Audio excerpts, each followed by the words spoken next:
guys! Welcome back to my channel. Today, I will show you how to make Linguine Frutti Di Mare. Ano nga ba ang Frutti di Mare? Well, in Italian, ang literal translation niyan is fruit of the sea, hence, seafood pasta. So, in other words, pinasosyal lang para kunyari magandang pakinggan. Charot! For this type of sauce, ang ginagamit ko talaga is linguine kasi feeling ko perfect siya for the ingredients na ginagamit.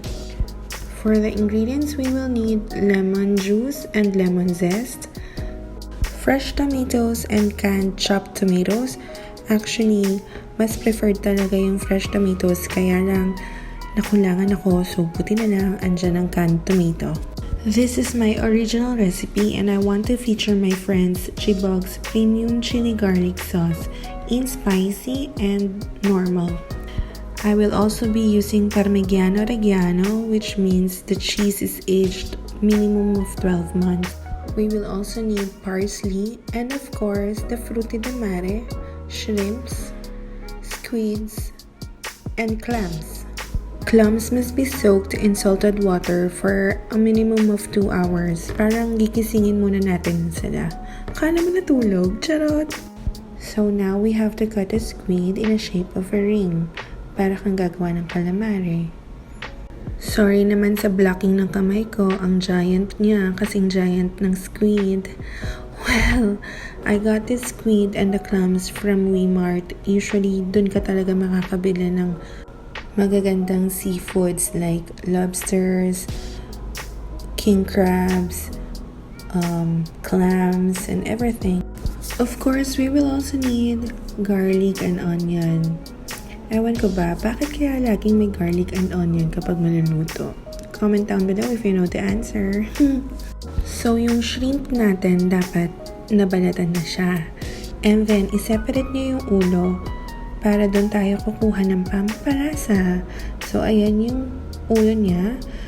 Lagyan lang ng hot water. And then, kukunin natin ang kanyang katas.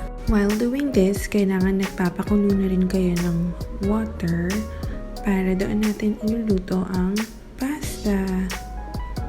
So, ayan, kumukulo na siya. Now, we have to put a generous amount of extra virgin olive oil and salt. Ako, I always follow kung ilang minutes yung nakalagay dun sa packaging ng pasta because it is there for a reason. Bawat pasta kasi was made differently, so kailangan talaga sinusunod natin siya. One of the techniques na natutunan ko while I was working in a hotel, kailangan ng pasta ganyan ilalagay in the middle and let it be. Yan. Yan ang proper way daw, sabi ng mga chefs na nakausap ko. So, ang pasta kasi, kailangan talaga al dente. Kahit anong sarap ng sauce, pag ang pasta malabsa, fail talaga. You might be wondering bakit brown yung color ng pasta ko. Well, I got this linguine pasta in Italy. Organic siya, so parang kunyari social. Charot! Italy restaurant ha, not Italy the country. I wish I can go back there. Alam nyo, Italian food is one of my favorite food talaga. Kaya nung nagpunta ako sa Florence, sa Rome, at saka sa Venice, talagang ang saya-saya ko talaga. Ang lakas makahappy lahat ng pizza and pasta na nakain ko doon. Gosh. At dahil favorite ko ang pasta, talagang minaster ko kung paano magluto ng pasta. As you can see, al dente na yung pasta. Usually, it should be drained and ice cold bath with oil. Pero gagamitin ko pa siya mamaya. So, sinet aside ko lang muna siya. Pero tinanggal ko na siya sa water para maghinto na yung pagluto niya. Now, in a wok, gagawin na natin yung pasta sauce. So, heat the pan and then add extra virgin olive oil. Then, igigisa na natin yung onion and garlic. Kapag medyo translucent na yung onion, then that's the time na ilalagay na natin yung garlic. Bakit nauna ang onion? Kasi mas mabilis maluto ang garlic. So, ayaw natin na masusunog yung garlic. Then, after a few minutes, add na natin yung fresh tomatoes. As you can see, bitin ang aking fresh tomatoes, kaya to the rescue ang canned tomatoes. I was not able to include in the shoot, pero nailagay ko na yung canned tomatoes. Then, ilalagyan natin siya ng konting water. That water was used in boiling the pasta. The reason kung bakit yan ang ginamit ko, para medyo starchy na siya ng konti. Now, it's time to add the clams. Clams muna kasi mas kailangan siyang iluto compared dun sa other seafood natin. After around 10 minutes, medyo magsa-start ng mag-open yung clams. That's the sign na malapit na siyang maluto. Now, it's time na medyo i-check nyo kung merong mga clams na hindi nag-open. Kapag hindi nag-open, i-disregard nyo na siya. It means it's not good to be eaten. Now, ilagay na natin yung kanina na kinuha nating katas from the ulo ng shrimp para pampalasa.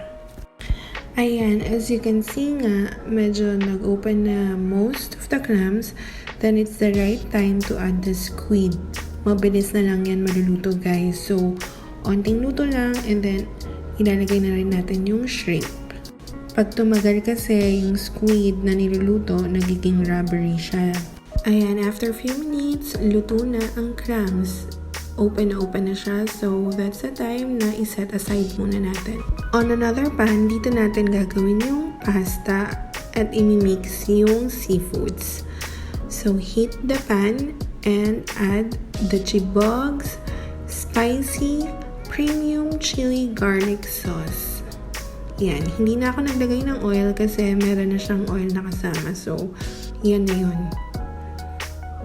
And then, realize ko baka masyadong maanghang, dadagdagan ko siya ng Chibogs, plain naman. Damihan natin para mas masaya. Actually, I want to thank Monica, my schoolmate from Stella Maris, who was kind enough to send me this Chibogs premium chili garlic sauce na business nila all the way from the Philippines. Thank you, man, for bringing. I will link down below their FB page para matry nyo ang kanilang napakasarap na Chibogs chili garlic sauce. Sobrang sarap, guys. Legit, ang sarap. Actually, kaya ako nag-request niyan na matikman kasi naku-curious ako sa usap-usapan sa group chat namin, sa batch namin na sobrang sarap daw. So, ako naman, si Miss Curious, gustong matikman. Ayan, you can see, nag-add ako ng lemon juice. Lemon juice is always nice na i-partner sa mga seafood. Kaya kung napapansin nyo, diba, kapag may mga seafood, parang naglalagay sila ng squeeze of lemon juice bago i-serve, ganyan. Now, kukuha na ako ng mga seafoods na ginawa natin kanina para iluto ng konti sa chili garlic sauce. Ang bango-bango na. If only na aamoy din ninyo. Sobrang nakakagutom na siya. So, ayan, ilalagay lang natin siya. And then later on, ilalagay na natin ang parsley and the pasta. Huwag muna masyadong madaming parsley kasi later dadagdagan ulit natin siya for the final touches. Pag naubusan kayo ng pasta, don't worry guys kasi yung ginawa natin kanina na seafoods, pwede nyo ng ulam yun. Masarap higupin yung sabaw actually. Kaya medyo dagdagan nyo rin ng konti yung pasta nyo para hindi naman dry. I mean, dagdagan ng sabaw from the seafood mix na ginawa natin kanina. By this time, kailangan naka-off na yung stove nyo ha kasi ayaw natin ma-overcook ang mga seafoods. Mukha lang naka-on yung stove pero patay na yan. Parang inuubos ko na lang yung init ng plate. So ayan, mix lang. I'm just making sure na talagang na-mix mabuti para covered yung pasta. Then we will add a zest of lemon. Ginamit ko yung kaninang lemon na pinagkuhanan ko ng juice. Ngayon, yung zest naman niya. Then finally, we will add the Parmigiano-Reggiano. Again, konti lang muna kasi mamaya kasama rin yan sa final touches. Shucks, grabe, nakakagutom na talaga yung amoy. I'm pretty sure kayo, nag-crave na rin ng pasta. Aminin niyo yan. Now, just add a little bit of salt. Huwag masyadong madami. konti lang, and pepper, and parsley. Ayan, luto na ang ating frutti di mare. Now, it's time for the plating. Yun lang talaga ang disadvantage kapag nag-shoot ako ng video. Kasi imbes na kakain na lang, kailangan pang mag-plate. Kailangan pang umarte-arte, chu-chu-chu-chu, instead na nagkakain na. So ayan, unahin muna natin ang noodles na ilagay. And then, itatap natin siya ng mga seafoods. Akala nyo yan lang, no? Hindi, isa pa. Siyempre, magpakatotoo na tayo.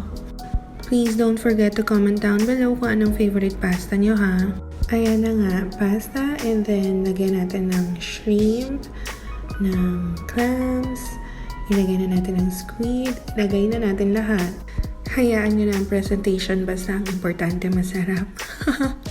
And finally, more Parmigiano-Reggiano. Sensya na guys, ha? Gustong-gusto ko yan talaga sinasabi yung Parmigiano-Reggiano. Feeling ko Italian na Italian. Pero Parmesan lang naman yan. Parmesan, basta yan yun. And then add more parsley. Akala ko gumanda. Parang pumangit yata. And then add your favorite bread. Parang pumangit. Parang hindi ikinaganda. Sorry guys. So there you go, my original recipe for Linguine Frutti Di Mare featuring Chibogs Premium Chili Garlic Sauce. I hope you'll try this recipe and you can share it to your loved ones. Please don't forget to like, subscribe, and click the notification bell so you'll get notified whenever I upload new video. Always remember, just cook it. Until my next video, ta-ta!